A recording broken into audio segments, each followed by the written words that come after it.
वातावरण पूरा ऊर्जावान हो गया है। चलिए इसी तरह हम करेंगे।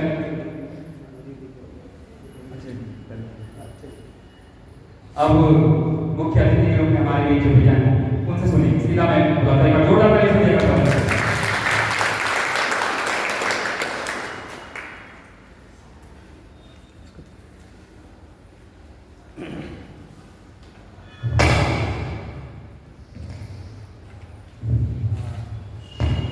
नमस्कार आप सभी को। सबसे पहले आप सभी अपने लिए ताली मार लीजिए। पीयूष ने बहुत सही लाइन B2D वाली है, तो आपने सी पर चॉइस किया आने, इसलिए कुछ देर लगा। इसे सबसे पहले खुद के लिए जोरदार ताली मारिए।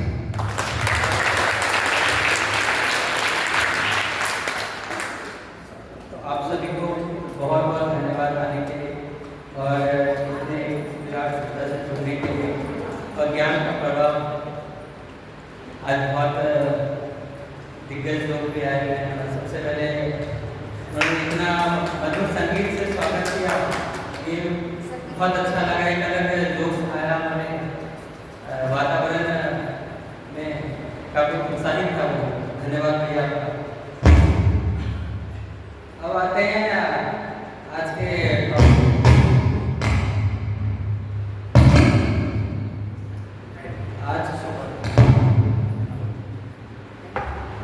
जैसे आज की टॉपिक है साइंटिफिक स्पिरिचुअलिटी।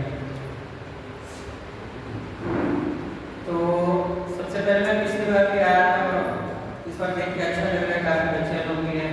पिछली बार तो सिर्फ बच्चे दिख रहे थे मुझे। तो आज महिला दिवस भी है और अच्छा भी लग रहा है कि सशक्त हैं आप। एक दीदी ने बहुत अच्छा वाक्य कहा, कोमल दीदी ने बहुत अच्छा उन्होंने शुरुआत किया। मैं उसको थोड़ा आगे नहीं जाऊँगा, देर में बातचीत करेंगे, आपस में बात करेंगे। आपकी जो सवालें होंगी, आप भी किसी ये नहीं कि सिर्फ मैं बोलूँ आप भी किसी, मैं उसको जवाब देने का कोशिश करूँगा जो आपको मैं कहा जो भी। तो सबसे पहले बात आती है, उन्होंने बहुत अच्छी पुस्तक लिखी है। उस पुस्तक का नाम है साइंटिफिक स्पिरिचुअलिटी। साइंस और स्पिरिचुअलिटी दोनों अलग अलग नहीं है, दोनों एक दूसरे के साथ चलते हैं। इसका बहुत ही ऐसा मत सोचिए कि सिर्फ मतलब मैं थोड़ा डेवलप कर रहा हूँ कि ये सिर्फ भारत में चल रहा है। आप कल काफ़ी जगह वो एक सिंपल देखोगे फेंसिंग का, किसने देखा है? वो एक काला और एक उजला डॉट बना होता है सर्कल। एक सर्कल होता है, इसमें काला और उजला रंग का एक डॉट बना होता है। तो उसमें काला और ये कहाँ का कॉन्सेप्ट है? ये इसमें तिब्बत और चाइना और जापान में यूज करते हैं। इनका कॉन्सेप्ट होता है जो काला रंग है, जो काला है वो है साइंस, जो वाइट है वो है स्पिरिचुअलिटी। दोनों की को पूजा करते हैं, दोनों को एक साथ रखते हैं।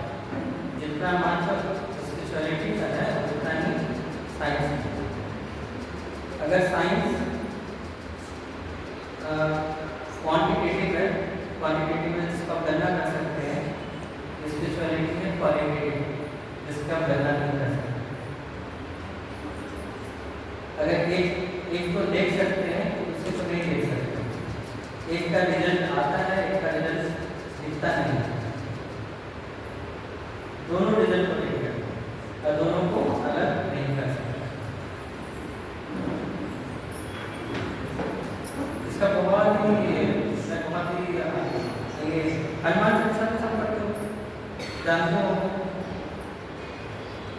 उसमें बहुत पहले बहुत पहले जिस समय साइंस ने खोज भी नहीं की थी कि सूर्य से धरती की दूरी कितनी है, इसका वर्णन हनुमान चालीसा में बहुत पहले ही हो चुका।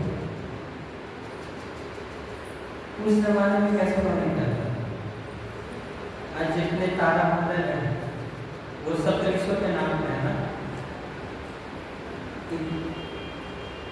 उन्होंने कैसे किया? उनके पास तो कोई साइंस नहीं था। आज तो आपको प्रूफ करने के लिए बहुत कुछ है, दिखता है प्रूफ हो रहा है, नहीं दिखता है तो बोलते हैं ढोंगी बाबला है, कुछ नहीं करता। बहुत लोग बोलते हैं, लेकिन बात यह है कि दिखता तो पहले से नहीं था, तो कैसे जाने कितना डिस्टेंस है? वो जाने अपने अंदर के ज्ञान से, वो अपने साधना से जाने, वो अपने विचारों से जाने।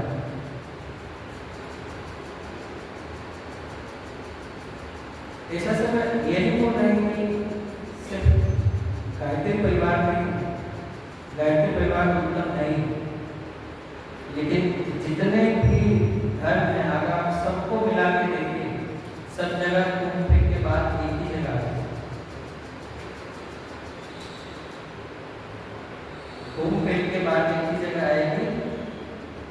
जैसे एक बहुत ही छोटी उदाहरण होगा कि हमारे भगवान विष्णु का अवतार है मत्स्य अवतार।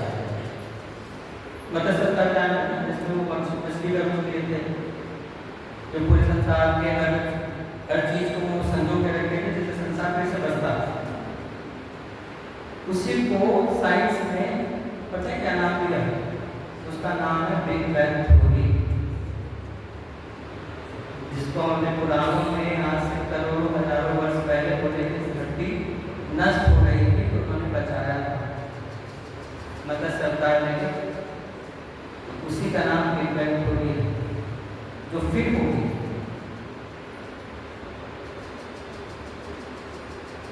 और सेम चीज के कॉन्सेप्ट को हर रिलीजन, धर्म जो है हर रिलीजन भी सेम कॉन्सेप्ट को अलग अलग कहानी में बेचता है। बेचता मैं इसलिए बोला क्योंकि हम बहुत पुराने हैं, हमारा अस्तित्व अभी भी काफी बोलते हैं तो 5000 वर्ष पुराने भी मिल रहे हैं, और कुछ तो भी 1000 या 2000 वर्ष पुराने धर्म हैं। उनके भी पुस्तकों में इस जो मत्स्य वाली कहानी सुनाई, इनका वर्णन है अलग अलग कहानियों में। इसको साइंस बिग बैंग थ्योरी कहता है।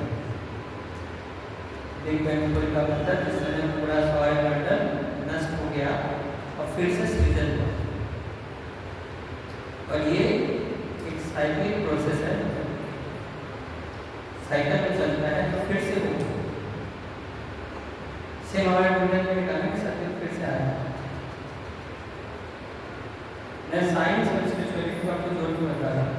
उसी तरह धरती के नष्ट होने का भी आयु है, ये फिर से नष्ट होगी, फिर से नया सृजन होगा।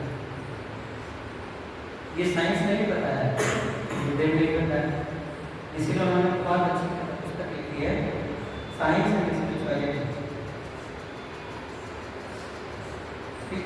ये बहुत ज़्यादा साइकोलॉजिकल है, मतलब मनोवैज्ञानिक है। देखने के लिए तो हवा में नहीं दिखता, लेकिन हवा है ना। उसी तरह आज से 1963 मैं अब अपने पे आऊँगा। 1963 में जब हमारा इसरो का एक तरह से समझिए एक आइडिया था दिमाग में। आइडिया क्या था कि हमारे जो विक्रम साराभाई हैं वो एक गुजराती हैं, तो उनके दिमाग में था उस समय। बहुत लोग को ये वेब सीरीज भी है, ऐसा बात नहीं है, मैं कुछ नया नहीं बोल रहा हूँ, पब्लिक भी पता है। मैं आपको बस बताना चाहता हूँ कि वो भगवान विष्णु को कौन है। तो भक्त थे लेकिन साइंस से भी रिलेटेड थे। तो उन्होंने क्या किया, उनके दिमाग में आया कि भारत का सेटेलाइट तो नहीं है, भारत में किसी उस समय एक हमारे प्रधानमंत्री थी इंदिरा गांधी। उस समय आया कि फ्रांस वाले, जर्मनी वाले भारत आते थे लॉन्च करने के सेटेलाइट। प्रोग्रामिंग में जाते हैं, क्योंकि हमारा जो जगह है ना, जो साउथ इंडिया में पड़ता है कन्याकुमारी के पास, वो जगह काफ़ी सही होता है लॉन्च करने के लिए। अब वो हमें बेवकूफ़ बना के लॉन्च करने आते हैं, और क्षणिक पैसे के चक्कर में हम लोग भी उतने सक्षम थे नहीं, तो हम लोग धीरे धीरे के आगे कर लो।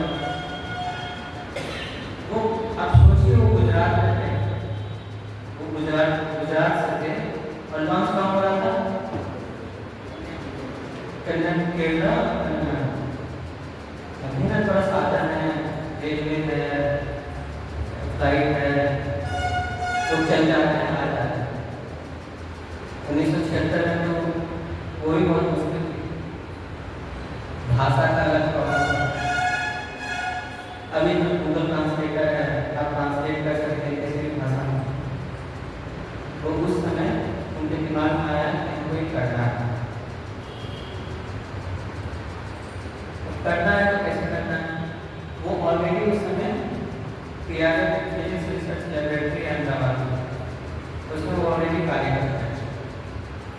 इन कार्यकर्ता थे, लेकिन इतनी बड़ी आइडिया पूरे देश में कैसे आएगी? ये सोचिए, बहुत छोटी सी चीज़ है, छोटी सी चीज़ इसलिए क्योंकि उस समय के लोगों ने इसको बहुत ही छोटा समझा, इसकी जरूरत क्या है?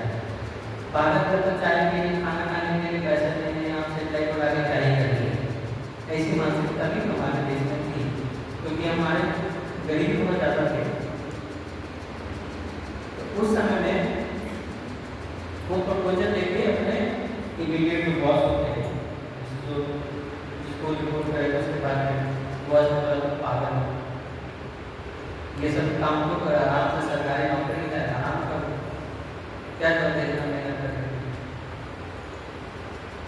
वो माने नहीं। ऐसे करके उन्होंने एक संगठन अपने ही टीम में बनाकर सेम सोच वाले, सेम विचारधारा बना के फिर अपने आगे वाले के पास बताया। उन्होंने भी बोला कि क्या बकवास है, यहाँ का पैसा नहीं चलाने के लिए, और कुछ यहाँ का एडमिनिस्ट्रेटिव कॉस्ट हो जाए। तो ये बहुत ही, जो मैं बोलूँगा, उनके प्रति उनका जो ये स्वभाव था वो पूरा गुजरात छोड़ के ऑफकोर्स वो पढ़े लिखे थे, तो उनको पता था कहाँ से करना, कैसे लॉन्च करना। भारत में ऑलरेडी फ्रांस, जर्मनी के लोग आ रहे थे, यूरोप के लोग आ रहे थे लॉन्च करने, तो वो सब कुछ अपना त्याग के 20 बार से गुजरात से, वो थूपा नाम का जगह है केरला में, वहाँ है जहाँ से लॉन्च हुआ। तो वहाँ आए, तो वहाँ के भाषा नहीं आती, जमीन चाहिए, कुछ तो चाहिए ना, कैसे बात करो? ये जो कहानी है ना, ये आपको प्रेरित करने के लिए कि आपके दिमाग में कोई आइडिया आए कुछ अलग करने का, जो बाकी लोग कर रहे हैं वो नहीं, कुछ अपना करने का। तो उसके लिए हर बार पैसा जरूरी नहीं होता, जितना भी बहुत जरूरी होता है। तो आए सब बीच उनके परिवार वाले गए, लेकिन रहने का ठिकाना वो थे शुद्ध शाकाहारी, गुजराती थे, शुद्ध शाकाहारी थे। और जब आए तो वहाँ पे से, जब दक्षिण भारत आए तो वहाँ पे इतना फल होता नहीं है, उन्होंने मांसाहारी थे, तीनों टाइम उनका मांसाहारी खाना चलता, काफ़ी परेशानी हुई, तो उन्होंने अपने परिवार को भेज दिया वापस गुजरात। फिर वो धीरे धीरे अपने जो पैसे थे उन्हीं से उनकी भाषा सीखी, भाषा में तो उनसे मिलना जुलना स्टार्ट किया, और पैरेलली उनका रिसर्च भी चल रहा था जो उनको करना था। अयोध्या मंत्रालय में भी जितने भारत सरकार के मंत्रालय हैं उनसे भी बात कर रहे हैं। अब क्या विद्रोह कर दिए थे, अब विद्रोह कर दिए तो कौन होता है बात सुनेगा? एक हर मंत्रालय में कोई ना कोई तो होता है जिनको सही में देश की पड़ी होती है। तो ऐसे उस समय के कैबिनेट में मैं नाम नहीं लूँगा, कुछ लोग थे जो उनको देश की थोड़ी बड़ी थी। तो उन्होंने कहा कि पहले तुम्हारे दिमाग में जो आइडिया है उसको तुम प्रूफ करके दिखाओ। हम ऐसे कैसे मान लें कि हम रॉकेट उड़ाने के काबिल देश बन सकते हैं। उन्होंने पहला रॉकेट लॉन्च हुआ था, बहुत ही छोटा था, 2 मीटर का। 2 मीटर कितना होता है, जितना हाइट इसकी हो उतना ही था। वो भी क्या एकदम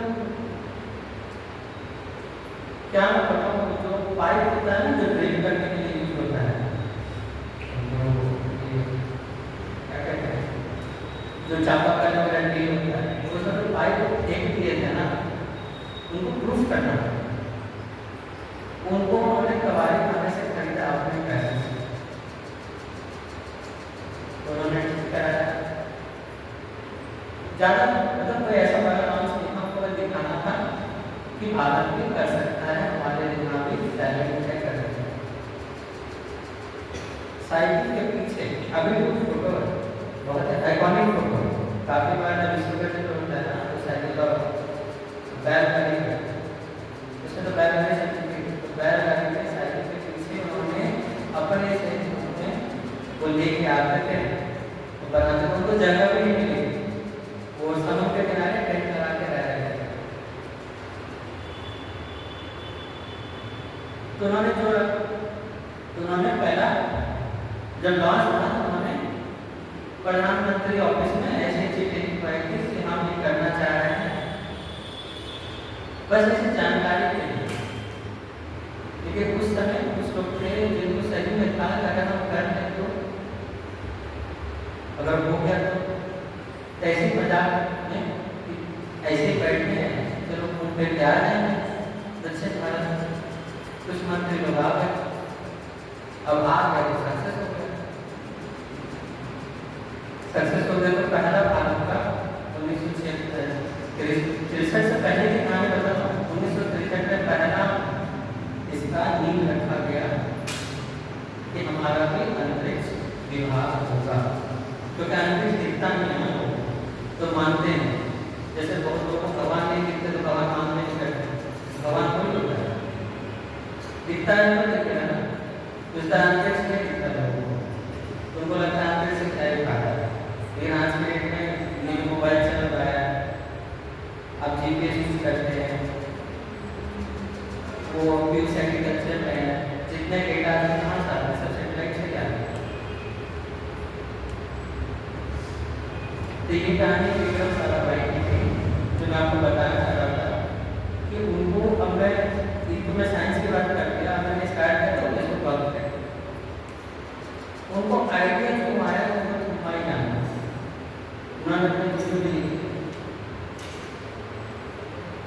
क्योंकि कुंभा के पास बहुत बड़ा निर्माण का मंदिर है। अब कनेक्ट कीजिएगा, वहाँ पे बहुत बड़ा श्री पद्मनाभ स्वामी का मंदिर है, उनको वहीं आना ही था, उनके नाम पे वहाँ पे सेंटर है, विक्रम साराभाई स्पेस सेंटर। अपने अंदर हिम्मत, प्रतिभा, जो भी करने का लगन है वो होना चाहिए। और ऑफकोर्स उनके परिवार वालों ने उनका बहुत सहयोग किया उसके लिए।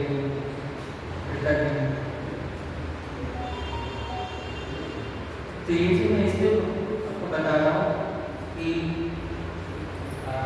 मैं नाम भूल गया उनका, हमने स्टार्ट किया था इंट्रोडक्शन से कि वो डे में 24 क्वेश्चन थे, 24 क्वेश्चन के लिए उनके साथ कौन बैठी थी, माता जी। तो उनका भी 24 क्वेश्चन हो गया ना, उनका भी हो गया। साथ देना भी बहुत इम्पोर्टेंट है, अकेले नहीं हो सकते।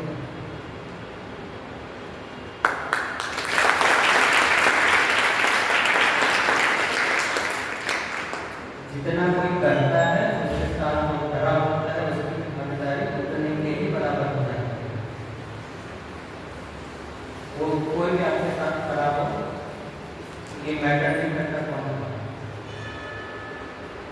काफ़ी कहानियाँ हैं। कहानियाँ उन्होंने बहुत अच्छी भी बोली कि आपको पुस्तक पढ़ने के लिए निकाली, तो पुस्तक पढ़ते तो आप 50 साल पहले ही कल्पना अभी के एज में ले लेते हैं।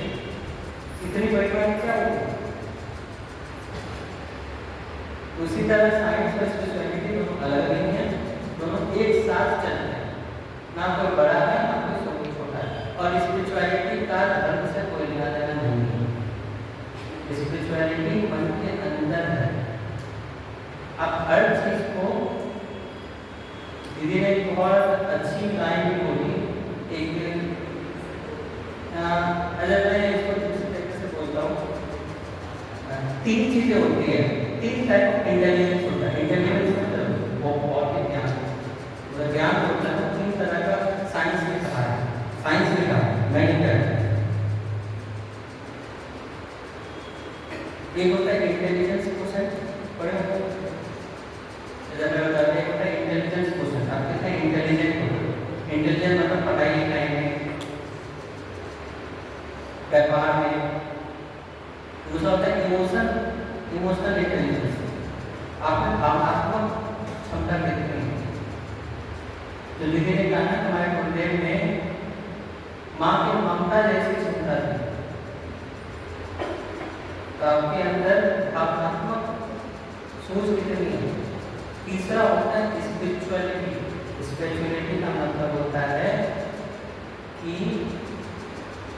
इसका कोई धर्म नहीं होता। ये होता है आप अपने मस्तिष्क को कितना विराट रखते हो। आप अपने मस्तिष्क में पूरा का पूरा दुनिया कैसे सोच सकते हो, क्या चलने वाला है, क्या होगा, क्या बीता, क्या चलेगा। वो कब होता है जब आप बहुत पुस्तकें पढ़ते हैं। गुरुदेव की बहुत सारी पुस्तकें तो पढ़िए, पुस्तकें नहीं पढ़ सकता, विचार कीजिए। आप किसी जगह जाकर बैठिए, आप सोचिए,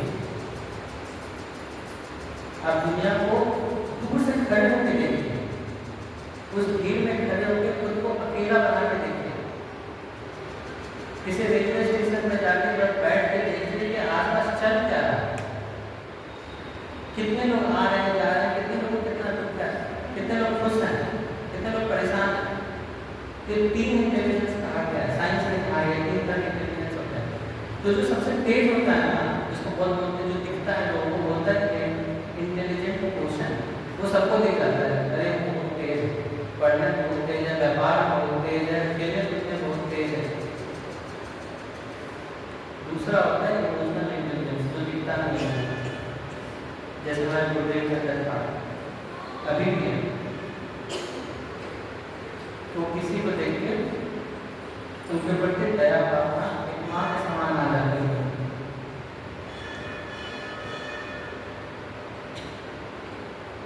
उसके लिए उनको स्थिति होने की जरूरत नहीं। तीसरा स्पिरिचुअलिटी, ये तीनों में उज्ज्वल प्रबल।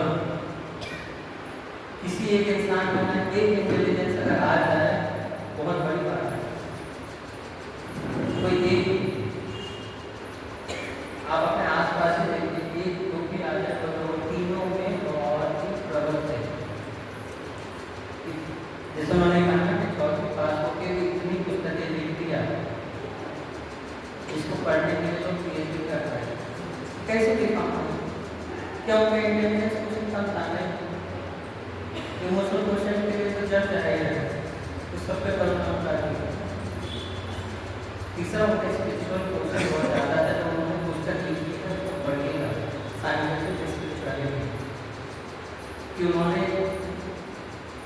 जो विज्ञान है ना वो स्पिरिचुअलिटी से अलग नहीं है। आप हर चीज़ को उस नज़र से देखिए, नजरिया बदल लीजिए। जैसे कि होना ही चाहिए, जो दुनिया कर रही है उसके नजर से मत देखिए, अपने नजर से देखिए, भावना के साथ।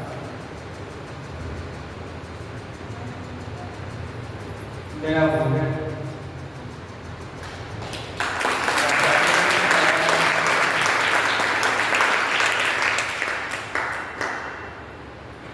मैं ज़्यादा रॉकेट से ट्रेन नहीं किया क्योंकि वो भी दिखता नहीं है, तो समझ नहीं आया। किसी को अगर जानने की इच्छा हो तो अलग से बात कर सकते हैं। अगर कोई सवाल है पूछना चाहते हैं कोई भी, आप लोग भी पूछ सकते हैं। एक ये चंद्रयान का लैंड किया था, तो कितने लोगों ने लाइक क्लिक करा? आप लोगों ने देखा? कोई यूट्यूब पे है, आप अभी भी देख सकते हैं। मैं इसलिए उनको पूछा ना चंद्रयान का लैंडिंग कितने लोगों ने देखा, और इसलिए पूछा तो उसमें 50 to 60% लड़कियाँ थी। ऐसा नहीं कि लड़कियाँ थी,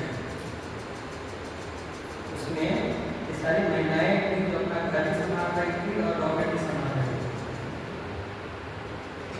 इसलिए बोला क्या मेरे कार्यालय में काफी महिलाएं हैं, ऐसा नहीं कि कम नहीं है। जो बराबरी की बात करते हैं ना, वो बराबर है काम और ऑलरेडी ऊपर है आपसे, क्योंकि उनके अंदर भावना है ना, वो उनका भावना ही खत्म हो गया तो फिर दोनों बराबर हो। इधर उधर में कोई अंतर नहीं, वो ऑलरेडी ऊपर है तो उनका अंदर भावना है। इसलिए आप लोग वो चंद्रयान वाला लैंडिंग देखिए, वो यूट्यूब पे है, उसमें 50 से 60% आपकी माता की उम्र की महिलाएं हैं। आपकी माता जी काफी उम्र की महिलाएं होंगी जिन्होंने ये काम किया है, आपको प्रेरणा मिलेगी आगे करने की। और कोई सवाल आपका? सवाल पूछिए।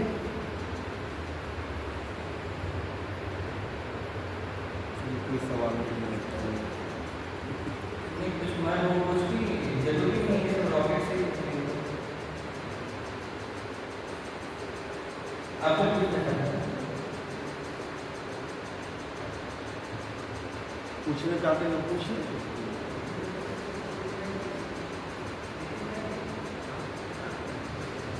केरला के बारे में बताइए भैया, थोड़ा इंटरेस्टिंग लगता है मुझे। मेरा ही सवाल आपसे बताया। हाँ अंशु पूछो। मैं उसके सवाल का जवाब लास्ट में। वर्क प्लेस हाँ, जॉब लोकेशन पहले मैं जॉब लोकेशन केरला था, तिरुवनंतपुरम। अब गुजरात है। अगर किसी को साइंटिस्ट बनना है तो उसके लिए बेसिक बातें क्या होगी? साइंटिस्ट होना चाह रहा है, उसका बेसिक बातें क्या होती हैं? ये व्यवहार में पूछो या फिर education wise? Education wise engineering होना चाहिए। इंजीनियरिंग के बेसिस पे बीटेक करके जैसे 10 करोगे, फिर 12 के बाद साइंस और मैथ होना चाहिए। साइंस मैथ के बाद तुम इंजीनियरिंग की पढ़ाई करो, उसके बाद एंट्रेंस एग्जाम आता है, वो एंट्रेंस एग्जाम क्लियर करो, इंटरव्यू होगा, उसके बाद तुम साइंटिस्ट।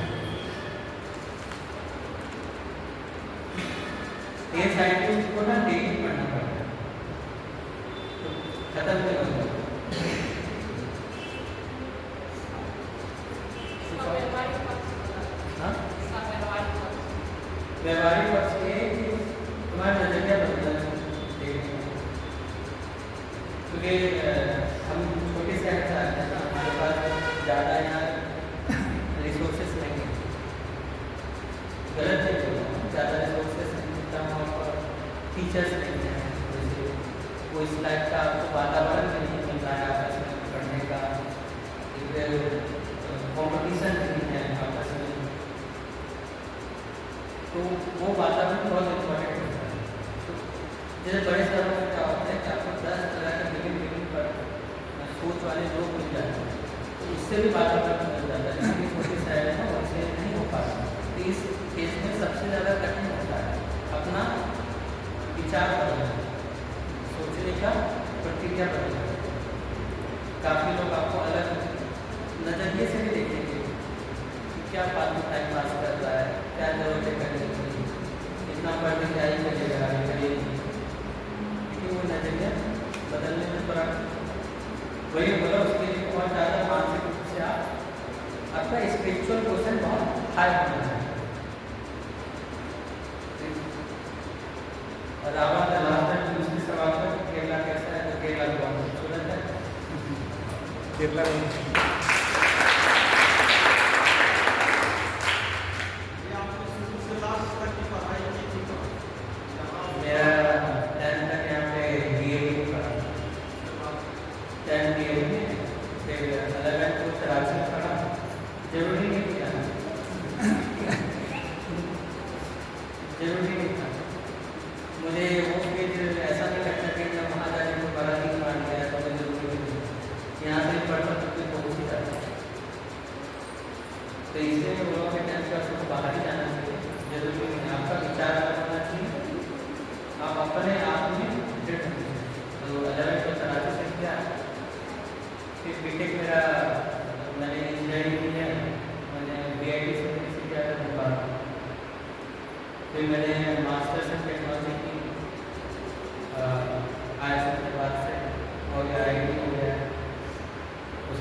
लोग 2026।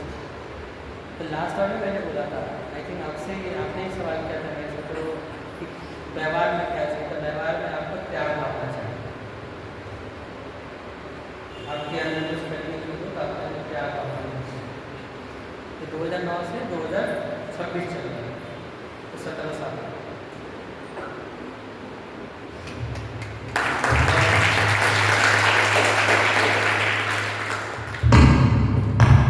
बहुत बहुत धन्यवाद भैया।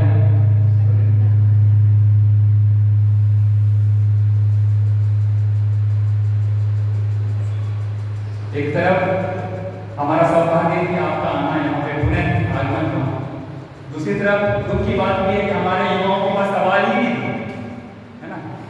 खासकर बिहार में साइंटिस्ट बनना बहुत कम लोग सोचते हैं। कितने लोग सोचते हैं कि साइंटिस्ट बन जाए या इसरो जाए, नासा जाए, है ना। यहाँ दो ही चीज पूछता है युवाओं को, एक नौकरी और दूसरा नहीं बोलेंगे तो आप चाहते हैं। तो ये स्थिति हो रखी है, बताइए। और भैया क्लास जो लेक्चर जो है ना बड़े बड़े सुरमाओं के बीच होता है, तो भैया का घर यहाँ पे तो हम लोग समझते हैं घर की मुर्गी दाल बराबर, बट ऐसा नहीं है। मैंने भैया का बहुत अच्छा चीज़ सुना साइंटिफिक रिस्पॉन्सिबिलिटी के बारे में, बता दूँ। मैं एक छोटी सी कहानी से देकर के भैया का पूरा साथ बताता हूँ क्या है। अल्बर्ट आइंस्टाइन जानते हैं आप लोग? उसको भी नहीं जानते होंगे। साइंस के मामले में बिहार निचले स्तर पे जानते हैं। 20वीं सदी के सबसे महान वैज्ञानिक E=mc² और थ्योरी ऑफ रिलेटिविटी देने वाले हैं। तो अल्बर्ट आइंस्टाइन जर्मनी जा रहे थे फ्रांस से, और पहले ज़माने में आज ये फेसबुक या इंस्टाग्राम नहीं होता था कि पोस्ट करते थे हाँ देखो मैं जर्मनी जा रहा हूँ, तो भैया फ्रांस से मेरा आज मीटिंग है। आजकल क्या हर चीज़ डाल देते हैं हम लोग फेसबुक, पहले सब कुछ नहीं होता था। तो फ्रांस से जर्मनी जा रहे थे और एरोप्लेन में जा रहे थे, बैठे हुए थे, और वो माला घुमा रहे थे अपने जीसस क्राइस्ट का या जो भी उनका धर्म रहा हो, वो घुमा रहे थे, माला घुमा रहे थे। और उसके बगल में बैठा हुआ एक और साइंटिस्ट, नौजवान युवा, बोलता है पहले तो देखा था क्या यार बाबा जी आ गए, बगल बैठ के दिन खराब हो जाएगा। बोले ये आप नई सदी में आ गए, 20वीं सदी में आप ये माला घुमा रहे हैं, अब अल्बर्ट आइंस्टाइन का जमाना है, आप माला घुमा रहे हैं। बोले क्या करें, मेरा ये धर्म, मेरा ये विश्वास है कि ईश्वर है, ऐसा सुनिए ध्यान से। बोले आप कहाँ जा रहे हैं? बोले मैं भी जर्मनी जा रहा हूँ। किससे मिलने गया? अल्बर्ट आइंस्टाइन पूछ रहे हैं। बोले मैं अल्बर्ट आइंस्टाइन से मिलने जा रहा हूँ। अब सोचिए, और उस समय पहले ज़माने में उन्हें पता था कि कौन अल्बर्ट आइंस्टाइन है, चेहरा भी नहीं जानते थे। तो अल्बर्ट आइंस्टाइन कुछ नहीं बोले, चुपचाप मुस्कुरा दिए बस। और वो बार बार बोले जा रहे हैं कि आप ये सब छोड़िए, मैं बताता हूँ साइंस के बारे में पढ़िए, ये देखिए न्यूटन का लॉ पढ़िए, थोड़ा थ्योरी ऑफ रिलेटिविटी अभी नया लेटेस्ट लॉन्च पाई अल्बर्ट आइंस्टाइन की, वो पढ़िए। और वो बेचारा वो मानी मन माला घुमा रहे हैं। जब उतरा, जब वो लैंड किया, भीड़ देखा, पूरा भीड़, सब माला लेकर तैयार एकदम से सब। और जब वो देखा और अल्बर्ट आइंस्टाइन निकले तो जय जयकार होने लगा, माला पे माला पहना जाए, दंग रह गया। लेकिन यार ये व्यक्ति तो स्वयं अल्बर्ट आइंस्टाइन थे, जिसके लिए इसको कब से क्या क्या बोले जा रहे थे कि भैया धर्म छोड़ो, ये अध्यात्म छोड़ो, वैज्ञानिक तत्व को मान लो। लेकिन आप जान लीजिए जिस जगह पर बैठे हुए हैं ना, ये गायत्री शक्तिपीठ और गायत्री मंत्र के बारे में बहुत शोध हो गए। आपको बताते हैं गायत्री मंत्र के ऊपर शोध एम्स के डॉक्टर भी किए हुए हैं, और बड़े बड़े इंस्टीट्यूट्स के मैं वीडियो भी शायद सर्कुलेट किया था ग्रुप में। तो ओवरऑल ये खुद ही एक साइंटिफिक रिस्पॉन्सिबिलिटी का मेन पॉइंट्स है। अब मैं लास्ट अंतिम करने जा रहा हूँ, आप लोग बोर हो गए भी जानते हैं, क्योंकि साइंस की बातें और विज्ञान अध्यात्म की बातें बोर करता है आज के गाँव। तो सब कुछ को सार करने बातों में कहने के लिए मैं ऐसे विभूति को बुला रहा हूँ। आप आदरणीय हमारे अमित भैया यहाँ बैठे हुए, पिछले 16 सालों से कार्यक्रम चल रहा है। पिछले 16 सालों से अनवरत रूप से भैया अपना समय दान दे रहे हैं युवाओं के। पहले तो ये खुद भी उतरते थे, साइकिल से आते थे, चलते थे, और जाते थे युवाओं को आने के लिए, बहुत भीड़ हुआ करती थी। और आजकल जब से ये रील्स की दुनिया आई है, हम लोग चकाचौंध में और लाइफ के पीछे इतना पागल हो गए हैं, असली रियल वाली दुनिया छोड़ बैठे। ठीक है, तो सब कुछ को कंक्लूड करने के लिए हम आदरणीय भैया का आमंत्रित करते हैं, जोरदार ताली से भैया का।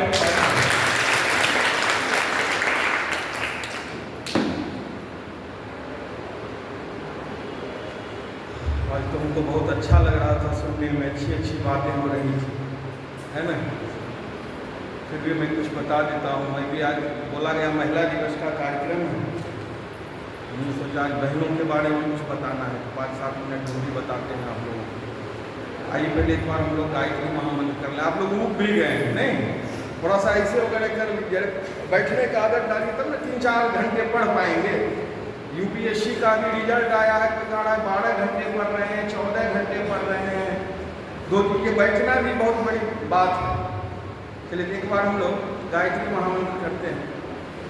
ओम भूर्भुवः स्वः तत्सवितुर्वरेण्यं भर्गो देवस्य धीमहि धियो यो नः प्रचोदयात्।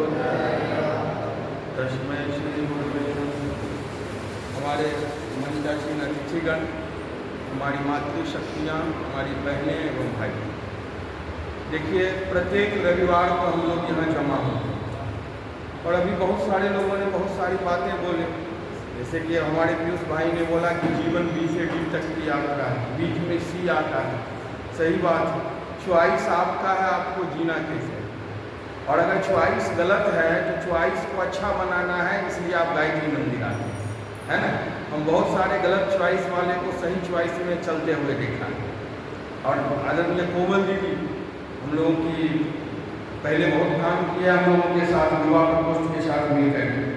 उन्होंने बड़ा अच्छा बात बोला बहनों के बारे में कि नारी को केवल सुंदरता पर ही ध्यान नहीं देना चाहिए। जयशंकर प्रसाद एक कवि हुए हैं, उन्होंने कहा है कि नारी सौंदर्य के कारण प्रशंसनीय हो सकती है लेकिन पूजनीय नहीं हो सकती, है ना। आज अंतर्राष्ट्रीय महिला दिवस है, आप प्रशंसनीय होकर के वस्तु बन जाते हैं।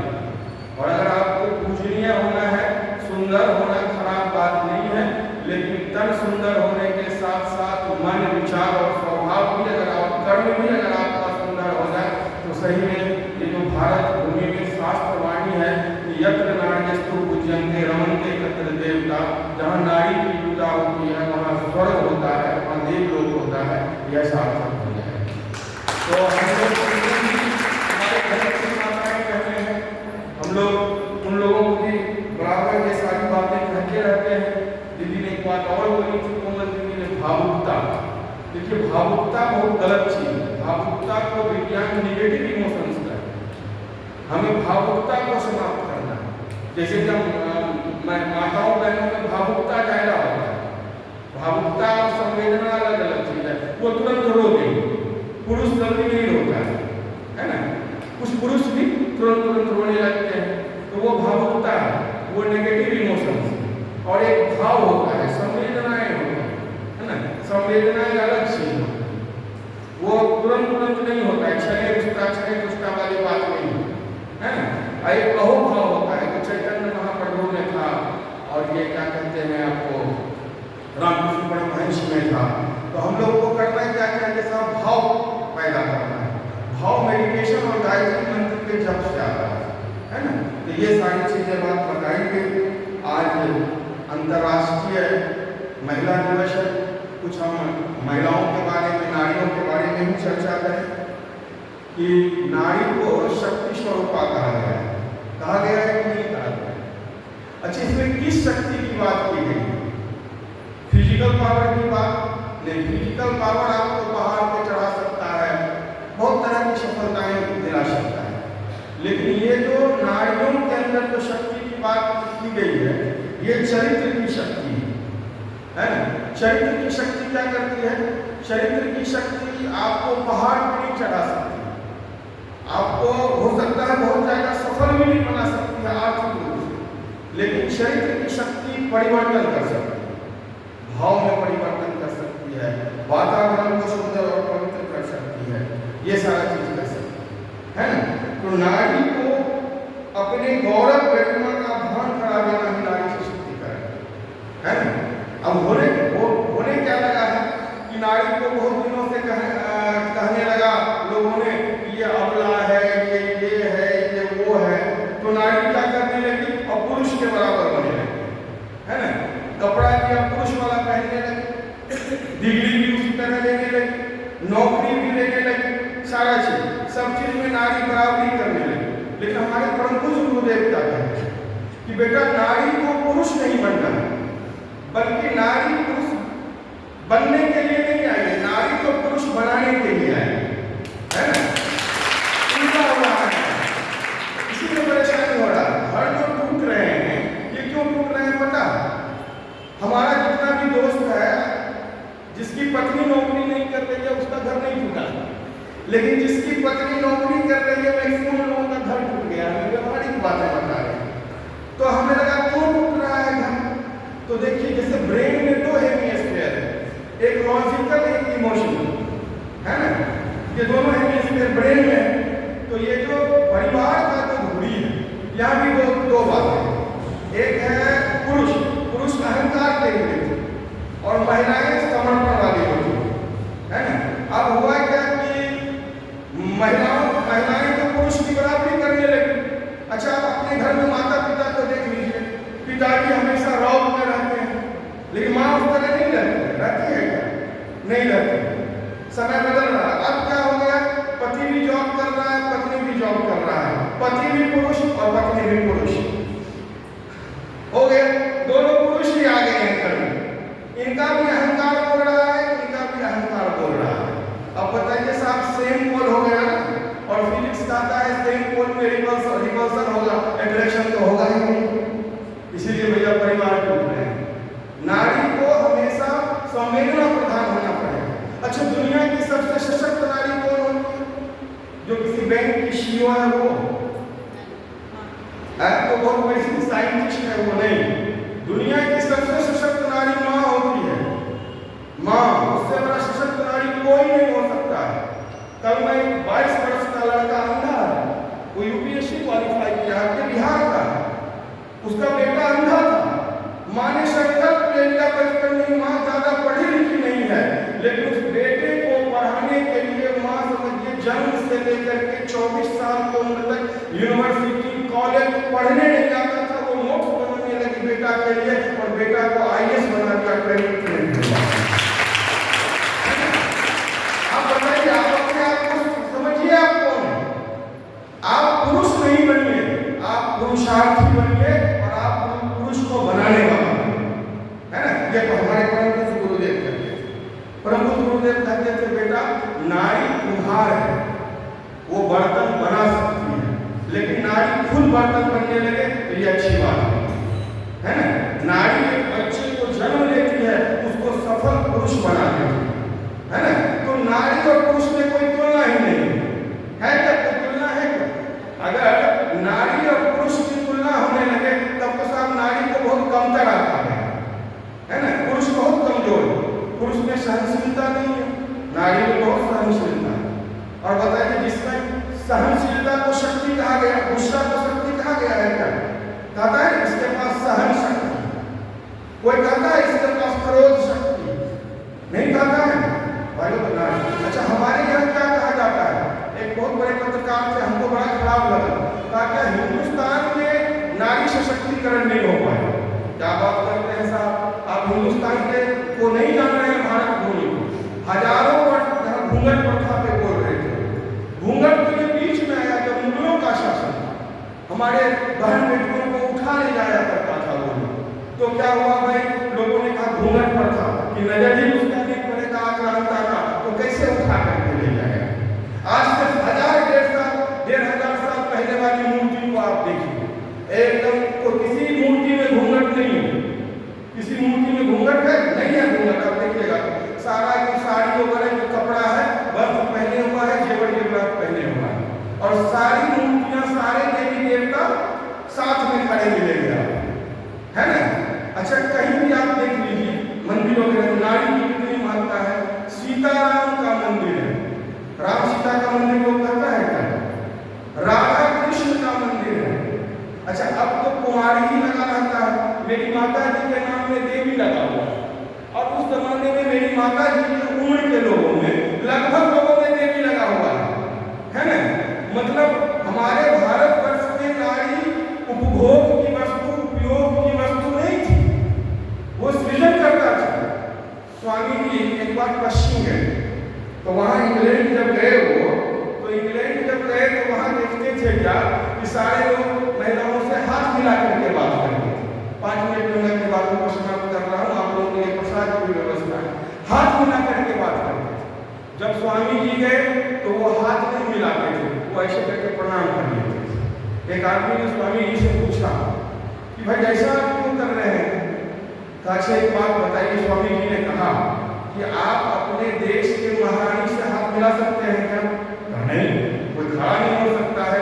कहा आपके देश में महारानी एक ही है, उसमें इंग्लैंड की साम्राज्य हुआ करती थी, और हमारे देश में प्रत्येक स्त्री ही महारानी है, इसलिए कोई हाथ नहीं मिला।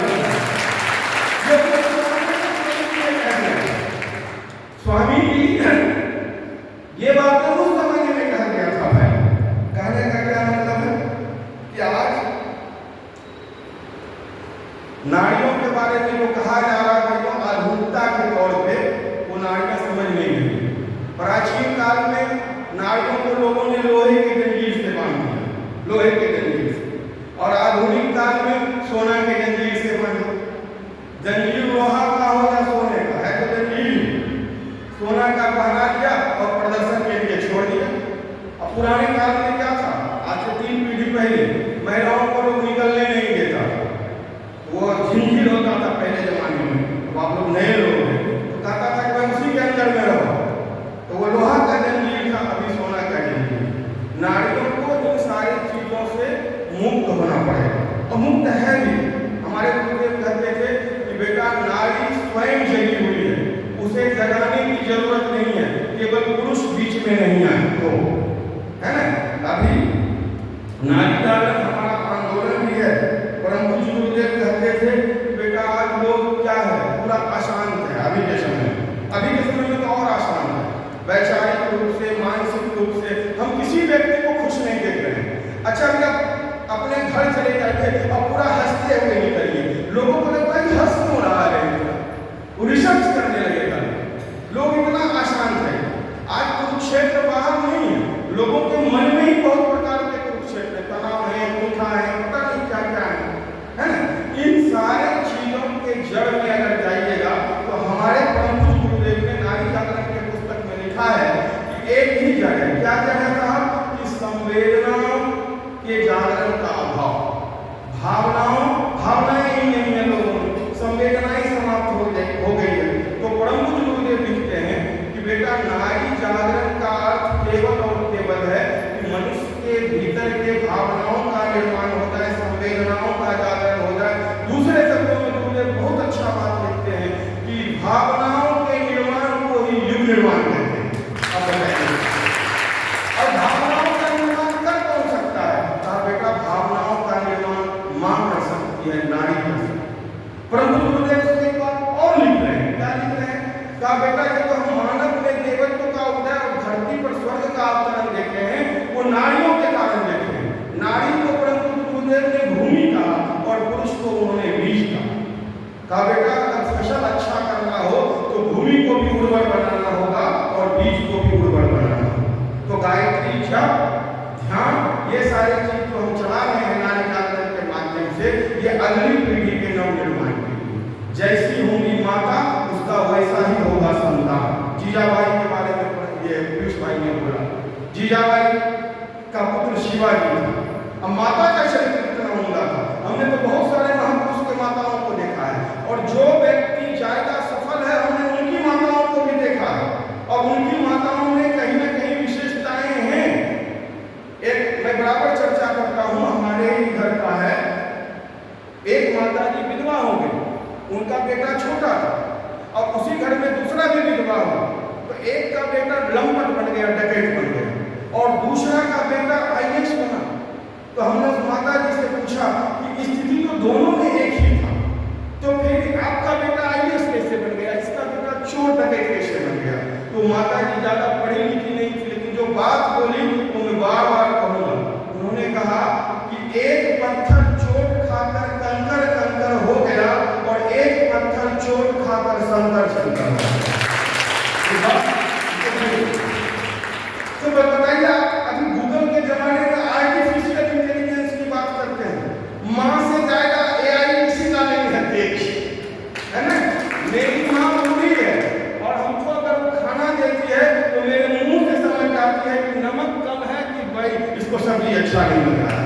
और अगर हम स्कूल से आते हैं और बैग ऐसे रखते हैं, तुरंत पूछती है स्कूल में कुछ हुआ क्या? हुआ रहता है।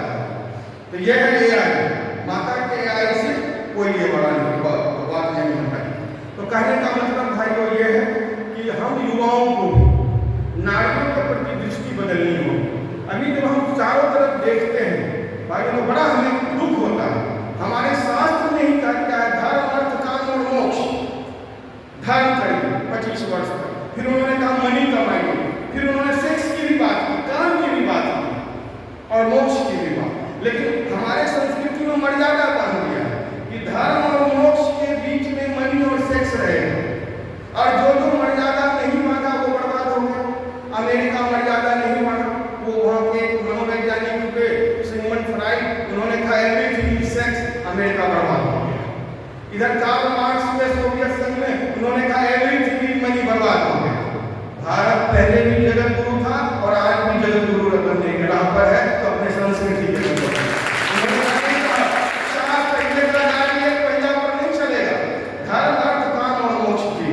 और एक बात भाइयों में बता देता हूँ, नारी के प्रति हमेशा दृष्टिकोण अच्छा है, हमेशा भाव अच्छा है कि आप आंख बंद करके नहीं चल सकते हैं, लेकिन आप भाव गलत बनते हैं। नारी को अगर आप जननी के दृष्टि से देखेंगे तो वो आपका पोषण करेगा, और नारी को अगर आप रमणी की दृष्टि से देखेंगे तो वो आपका सर्वनाश करेगा। हम आपको बता रहे हैं रावण का कहानी आपने देखा। रावण क्या किया? मां जानकी को अपहरण करके ले आया और एक दिन अपने महल में दहा पाकर मार कर रखा। मंदोदरी पूजनीय है, 5 कन्याओं में उनका नाम लिया जाता है, तारा कुंती कैसे मंदोदरी भी है। मंदोदरी बहुत पतिव्रता नारी थी। उन्होंने कहा कि पतिदेव क्या हुआ? कहा हमने जानकी को ले तो आया, लेकिन जानकी हम पे रिलीज नहीं रही है ना। तो उन्होंने कहा कि भाई तो मंदोदरी चिंता में पड़ गई, लेकिन पति को खुश करने के उन्होंने कहा आप तो माया भी हैं, तो आप ऐसा क्यों नहीं कर लेते हैं कि भाई आप राम ही बन जाइए एक दिन के लिए, तब तो वो अपना प्यार लुटाएगी आप पे। तो वो क्या किया, और रावण और दहाड़ मार के कहा राम जैसे बनते हैं तो पत्नी मुझे केवल तुम दिखाई पड़ती हो, दुनिया की सारी स्त्री मुझे बहन दिखाई पड़ती है ना भाई। कहने का क्या मतलब है? अपनी दृष्टि को ठीक रखना है। रावण के पास सारी यूनिवर्सिटी का डिग्री था, क्या नहीं था साहब? स्त्रियां लड़ाई में IIT सब डिग्री था, क्या विशेष से PhD होल्डर था। कुबेर तो धन का मालिक है, वो उसका भाई था। लक्ष्मी वगैरह उसके यहाँ झाड़ू लगाती थी, सरस्वती जीवा पर बैठी रहती थी, लेकिन एक गलती ने बर्बाद कर दिया कि नहीं कर दिया भाई, है ना। अगर वो ब्रह्मा जानकी को मां मान लेते तो पता नहीं कहां से कहां डाल जाते हैं। इसका कुछ विशेष कारण है रावण का, लेकिन हम ऐसे ये बता दें।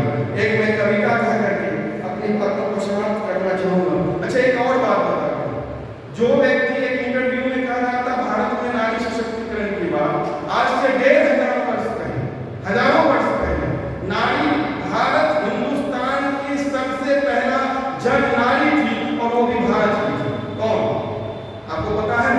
अथवा छठा सप्ताह में पढ़ते होंगे।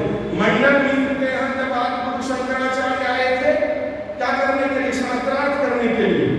तो जज किसको बनाया? मंडल मिश्र के पत्नी को, भारती देवी को बनाया गया। बताइए साहब उस जमाने में भारत कितना सशक्त था, है ना। कभी तो हमको बहुत कुछ नारियों के बारे में बताना था। उस भाई ने जब बताया तो हमने गुरुदेव की किताब से कुछ पॉइंट्स तैयार किए थे कि नारियों के बारे में हमें ये बताना है। एक बार हम सत्र करने गए थे 9 दिवसीय, तो एक माता जी ने बड़ा अच्छा कविता कहा था, 4 लाइन का है, वही हम आपको सुनाते हैं। नारी एक रचना नहीं, नारी एक कहानी है। नारी एक रचना नहीं, नारी एक कहानी है। नारी की गोद में ही पलती जिंदगानी है। कुदृष्टि न डालना इन पर, सावधान ये लज्जा की मूरत भी है, तो दुर्गा और भवानी भी है। दुर्गा और लक्ष्मी की झांसी की रानी लक्ष्मीबाई है।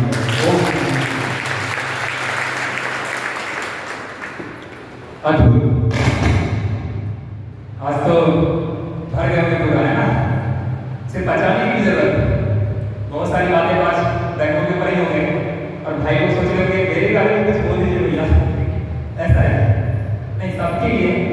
नारी का सम्मान तो करना ही करना, ये हमारी परंपरा है, बहुत पुरानी परंपरा, संस्कृति है। हमारी संस्कृति में ही कहा गया है मातृवत पर्दा देश, वहीं शुरू होती है चीजें। और हम लोग स्थिति मानते हैं, माता मानते हैं, देवी मानते हैं। चलिए मैं कुछ सूचनाओं को दे देता हूँ, उसके बाद शांति पाठ करेंगे। एक अच्छा चीज अभी माता जी हमको बताइए, मैं एक और सूचना देता हूँ आपको कि अभी माता जी की तरफ से आया किशन बेरा की माता जी कितनी उदार दिल की है। उन्होंने बोला कि उनके पास हजारों किताब होंगे, SSC, UPSC, BPSC, engineering, medical, सारे तरह की किताब है। और कहाँ से 10वां से लेकर के ग्रेजुएशन और मास्टर, जिनको वो किताब लेना है वो हमसे संपर्क कर सकते हैं, हम लाइब्रेरी बनाए हैं, ठीक है। और उसमें मैथमेटिक्स, मैं बोलूँ ना mathematics, physics, chemistry, biology, reasoning जो भी आप पढ़ते हैं वो किताब ले सकते हैं फ्री ऑफ कॉस्ट। इसको पहचान के हाँ लाइब्रेरी है, तो उसमें आपको लाके वापस भी देना पड़ेगा, लिखा साइन करके आप दे सकते हैं, ठीक है। तो एक बार माता जी के उदार देखिएगा। दूसरी सूचना मैं जल्दी 2 मिनट बंद करता हूँ बातों को। दूसरी सूचना ये है कि हर सप्ताह एक कार्यक्रम चलता है और आप देख रहे हैं बीच बीच में हम लोग आगे को विभूतियों को बुलाते हैं, कभी एसपीडीएम आईएएस ऑफिसर भी आते हैं, कभी हमारे भैया साइंटिस्ट भी बुलाते हैं, कभी डॉक्टर हो गए, कभी इंजीनियर हो गए, और भी कई सारी विभूतियां हैं। सोशल वर्क भी युवा दिवस में मनाया गया था, आप लोग आए भी होंगे, आप देखे होंगे। तो बिना कोई निवेदन है कि आप लोग जरूर आए, खासकर जिसका एग्जाम हो चुका है 10th वाले, जो एक अलग ही लेवल पे जा रहे हैं, 11th 12th के एक नई दुनिया में जाएंगे आप, तो उनसे बिना कोई निवेदन है कि आप लोग जरूर आए, ध्यान जरूर से दीजिए यहाँ से, क्योंकि आने वाले समय पागल खाने की संख्या बढ़ने वाली है। लोग अभी इंसोम्निया के डिसऑर्डर से नींद नहीं आना, है ना, मन बेचैनी रहना, टमाटर डिप्रेशन, दो ही चीज, या तो अति आत्मविश्वास के या फिर नीचे आत्मीयता का शिकार। ऐसे युवा भाइयों के लिए क्लास चलाया जाता है, तो अपने भाइयों को बहनों को पढ़ के लेना चाहिए, ठीक है। तीसरी बात, सामूहिक साधना करना। शाम को 6 बजे से सामूहिक साधना चलता है, आपको कहीं जाने की जरूरत नहीं है, यहाँ आने की जरूरत नहीं है, आप जहाँ भी खाली जगह मिले या छत पे जाकर आधा घंटा बैठकर ध्यान जरूर।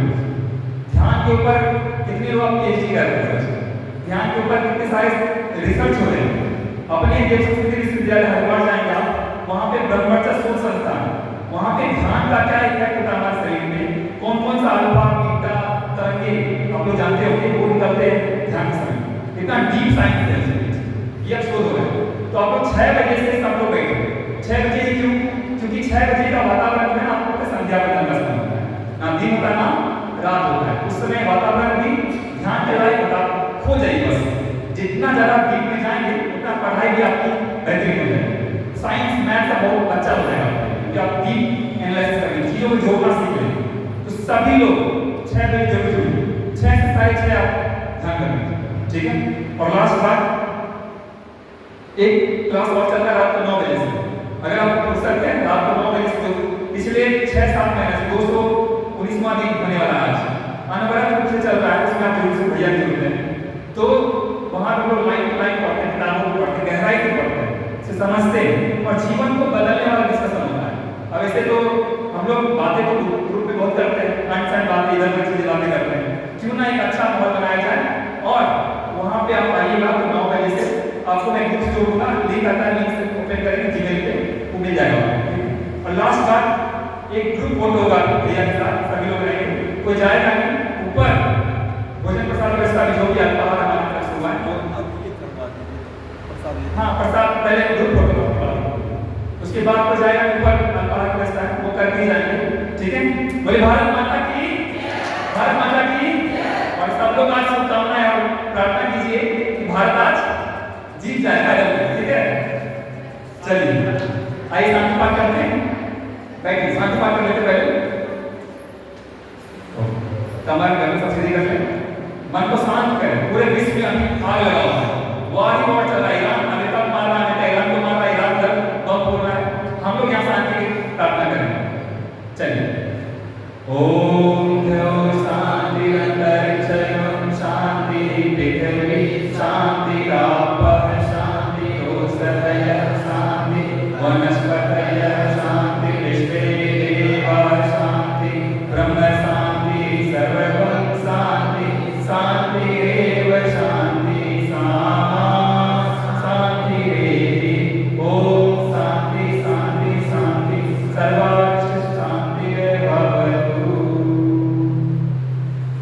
मनोकामना, ढेर सारी शुभकामनाएं सभी को।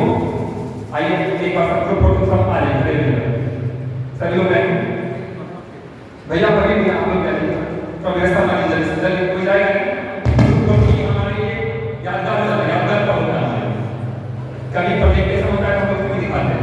मैं सभी का फिर से हृदय से धन्यवाद देता हूँ, खासकर अजय भैया का, माता जी का, अपने बहने हमारी बेटी भी यहाँ उनका भी मैं हृदय से धन्यवाद देता हूँ। सब लोग आज ये बता देते हैं